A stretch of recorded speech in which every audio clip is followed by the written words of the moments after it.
একদম প্রথম থেকে শুরু না করে মাঝখান থেকে একটা ঘটনা দিয়ে শুরু করি। ওকে। একটা শনিবার, বাড়িতে ফাঁকা ফাঁকা দুপুর, প্রচণ্ড গরম, রাস্তায় কুকুর পর্যন্ত নেই, প্রচণ্ড রোদও আসছে। সেই সময় উইদাউট এসি আমার প্রচণ্ড ঘুম পায়, এবং সেই ঘুমটা কিন্তু নর্মাল একটা ঘুম নয়।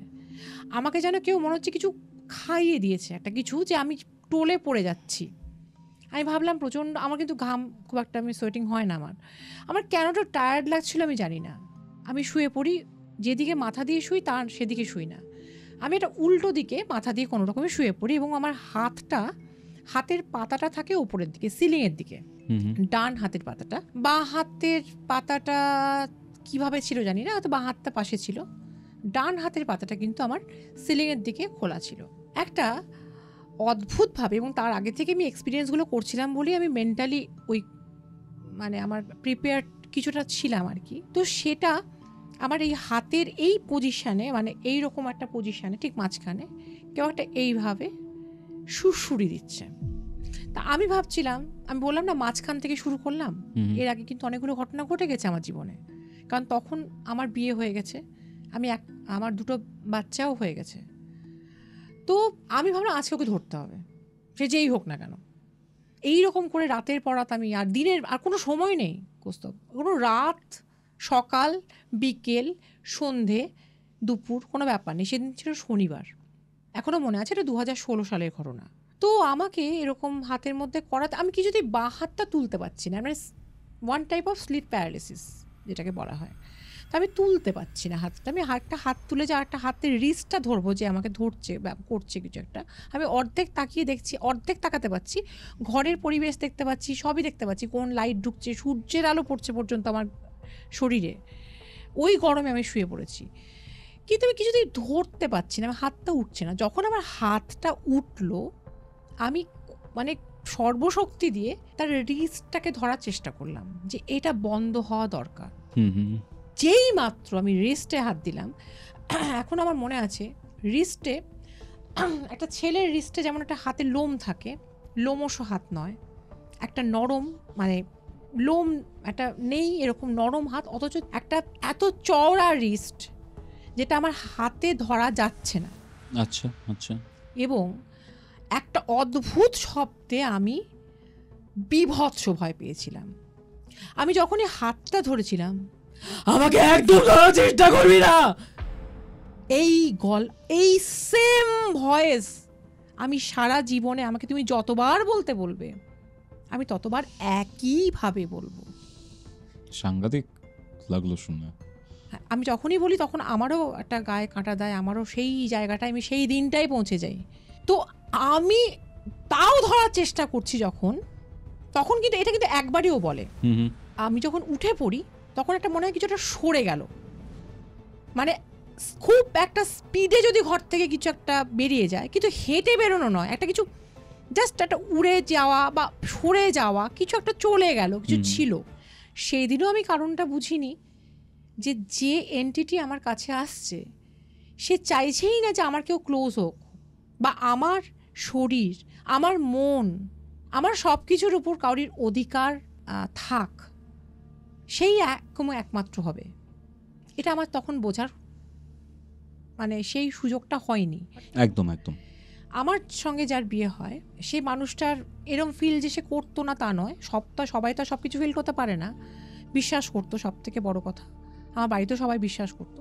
তো ও আমাকে বলেছিল যে আমাদের যেটা বেডরুম হবে বিয়ের পর, সেই বেডরুমে ওর বাবার আত্মা আসে এবং খাট নাড়ায়। আচ্ছা। এবং ওর বাবা বুঝিয়ে দেয় যে আমি আছি। তো আমি প্রচণ্ড ঝগড়া করছি একটা ওর সঙ্গে, কোনো একটা কারণ নেই, আমি ঠিক মনে করতে পারছি না। তখন আমার প্রেগনেন্সি আছে, তখন আমি প্রেগনেন্ট। ফার্স্ট না সেকেন্ড? ফার্স্ট। ওকে। হঠাৎ করে মনে হলো খাটটা উল্টে গেল। উল্টে গেল? হ্যাঁ, মানে খাটটা পুরো একদম এরকম করে কাঁপছে। এটা মানে একটা যদি জাহাজ যেমন সমুদ্রের স্রোতে নড়ে সেরকম। আমি তখন ভুলে গেছি কার সঙ্গে ঝগড়া করছিলাম, কারণ ওই মানুষটা আমার সব থেকে আপন।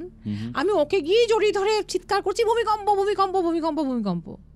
তখন ও আমাকে বলছে যে কিছু ভূমিকম্প হয়নি। তুমি এতক্ষণ আমাকে ইরিটেট করছিলে, আমার বাবা কিন্তু ভীষণ রেগে গেছে। আমি সেদিন বুঝতে পারলাম যে ওর বাবার একটা কোনো অস্তিত্ব আছে। এইটাই কিন্তু কাল হলো। কেন বলছি, তুমি যখন জানবে যে একটা জায়গায় একটা নির্দিষ্ট এন্টিটি তোমার কাছে আসছে এবং সে তোমার পিতৃস্থানীয়, তখন তুমি নিজেকে সেফ ফিল করবে। আমার তো মনে হয় তাই। তুমি অন্য চিন্তা মাথাতেই আনবে না। এবং তখন আমার ছোটবেলার স্মৃতিগুলো অলমোস্ট মুছে গেছে, কারণ আমার কাছে এমন কিছু অত্যাচার আর তারপরে হয়নি। এইবার শুরু হলো সেই রকম। আমার হাজব্যান্ড 4:30টার সময় মর্নিং ওয়াকে যেত, এবং মর্নিং ওয়াকে যাওয়ার সময় আমাকে বলে যেত, কারণ তখন একটা মর্নিং সিকনেস এটা হয় বাচ্চা হওয়ার সময় মেয়েদের, সকালে উঠতে খুব কষ্ট হয়, একটা ভীষণ ক্লান্ত লাগে, শরীর খারাপ করে, যে তুমি একটু ঘুমিয়ে নাও, আমি না আসা পর্যন্ত তুমি কিন্তু উঠো না। তা আমি আর একটা বেশ পাশবালিশকে নিয়ে আর একটা রাউন্ড আমি ঘুমোতাম, এবং সেই ঘুমটা ছিল আমার সব থেকে আরামের। কিন্তু আমার ভাগ্যেই আরাম ছিল না সেই সময়টা। আমি যেই আর মানে টার্ন নিয়ে আমি ঘুমোতে যেতাম, আমার ঠিক মনে হতো আমার গা ঘেঁষে কেউ এসে শুয়েছে। আমি অনেক দিন মনে করেছি ও হয়তো মর্নিং ওয়াকে যেতে গিয়েও রেডি হতে গিয়েও ওর মনে হয়েছে 8টা, অনেক সময় হয় না ঘুমটা ঠিক মতো ভাঙলো না, আমি ক্লান্ত লাগছে, আমি কী হলো যাচ্ছ না, মানে জড়ানো গলায় ওর দিকে তাকিয়ে দেখেছি না কেউ নেই। তারপরে আমি আবার শুয়েছি।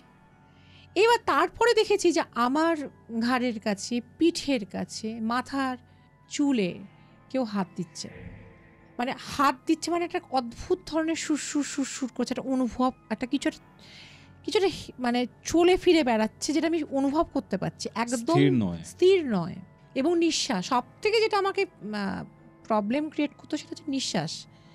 যে নিঃশ্বাসটা প্রথমে হতো আস্তে, তারপরে মানুষ কি হয় এক্সাইটেড হয়ে গেলে তার নিঃশ্বাসটার কি হয়, একটা জোরে জোরে হয়, তার মধ্যে একটা আওয়াজ হয়, একটা নিঃশ্বাসটা আরো বেশি করে ফিল করা যায়।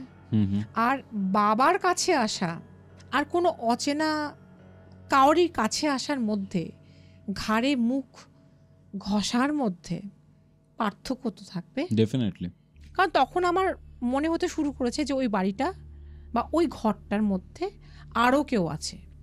কারণ তখন আমার নতুন বিয়ে হয়েছে, যতই প্রেগনেন্সি থাক, কারণ আমি 1 মাসের মধ্যে প্রেগনেন্সি এসেছে ঠিকই, আমরা যখন খুব ক্লোজ হতাম, আমরা যখন আমাদের কোয়ালিটি টাইম কাটাতাম একে অপরের সঙ্গে, তখন আমার মনে হতো কেউ একটা ঘরের মধ্যে, কারণ তখন আমি ও অনেকটাই অন্ধকার করে আলো আঁধারি একটা, যে একটা হালকা মিউজিক, খুব রোমান্টিক পরিবেশ, কিন্তু আমার মনে হতো দুটো চোখ আমাকে তাড়া করে বেড়াচ্ছে।